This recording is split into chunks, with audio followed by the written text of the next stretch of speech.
জুবিন গাৰ্গৰ ৰহস্যজনক মৃত্যুৰ ন্যায় বিচাৰি ওলাই আহিল শিৱসাগৰৰ সৰ্বস্তৰৰ ৰাইজ। জাষ্টিছ ফৰ জুবিন শ্লোগানেৰে বাহিৰ কৰা প্ৰতিবাদী মিছিলত কপিল শিৱসাগৰৰ ৰাজপথ। শিৱসাগৰ চহৰস্থিত সুধাকণ্ড ডক্টৰ ভূপেন হাজৰিকাৰ প্ৰতিমূৰ্তিৰ সন্মুখৰ পৰা বাহিৰ কৰা প্ৰতিবাদী শান্তি সমদলত স্বতঃস্ফূৰ্তভাৱে অংশগ্ৰহণ কৰি শিৱসাগৰবাসী ৰাইজৰ লগতে ছাত্ৰ সমাজে নিখুঁত তদন্তৰ স্বাৰ্থত CBIক দায়িত্ব অৰ্পণৰ দাবী উত্থাপন কৰি গণস্বাক্ষৰ অভিযান চলায়।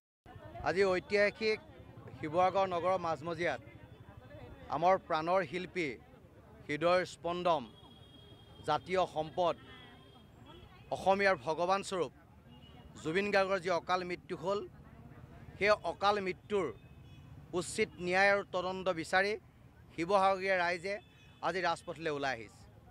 আমাৰ এটাই দাবী যে অসমৰ মুখ্যমন্ত্ৰীজনে ছিংগাপুৰৰ পৰা সোণাপুৰলৈকে যি জাতীয় দায়িত্ব পালন কৰি সৰ্বসাধাৰণ ৰাইজৰ মন জিনিছে আৰু তেখেতে নিজে জুবিন গাৰ্গ ডাঙৰীয়াৰ সৎকালৈকে যিখিনি কাৰ্য কৰিছে ক্ষিপ্ৰতাৰে সকলোৱে তেওঁক ধন্যবাদ জনাইছে।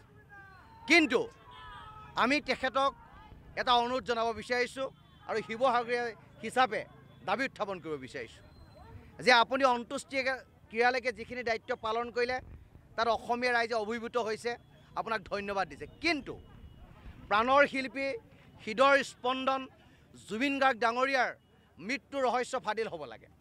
এই ক্ষেত্ৰত অসমৰ শ্যামকানু মহন্ত, সিদ্ধাৰ্থ শৰ্মাকে প্ৰমুখ্য কৰি যিকেইজন ব্যক্তিৰ নাম উচ্চাৰিত হৈছে, পানী নহৰকা বিধি ব্যৱস্থাৰ মাজেৰে তেখেতলোকক আইনী ব্যৱস্থাৰে শাস্তি প্ৰদান কৰিব লাগিব।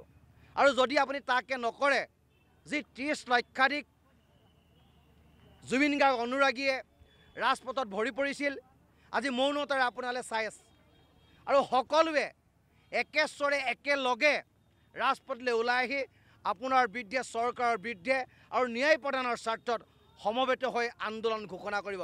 কাৰণ জুবিন গাৰ্গ আমাৰ প্ৰাণৰ আছিল, জুবিন গাৰ্গ আমাৰ জাতীয় সম্পদ আছিল, জুবিন গাৰ্গ অসমীয়া ৰাইজৰ ভগৱান স্বৰূপ আছিল।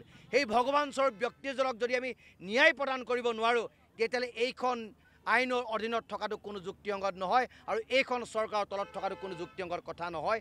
সেইকাৰণে মুখ্যমন্ত্ৰী মহোদয়, শিৱসাগৰ ৰাজপথৰ পৰা আপোনাক বিনম্ৰতাৰে অনুৰোধ জনাইছোঁ, অনতি বিলম্বে দুখীয়া যাতে শাস্তি পায় আৰু ভগৱান স্বৰূপে ব্যক্তিজনৰ মৃত্যুৰ ক্ষেত্ৰত যিসকল জড়িত সকলোকে পুলিয়ে পোখাই উঘালি যাতে খেনুক দেখি ৰন্ধা বঢ়া, খেনুক দেখি দুৱাৰ মাৰ নীতি আপুনি নলয়, তাৰ কাৰণে আমি শিৱসাগৰৰ পৰা আপোনাক দাবী জনাইছোঁ আৰু আপোনাৰ এই জাতীয় দায়িত্ব পালন কৰিবৰ কাৰণে আমি বিনম্ৰতাৰে অনুৰোধ জনাইছোঁ।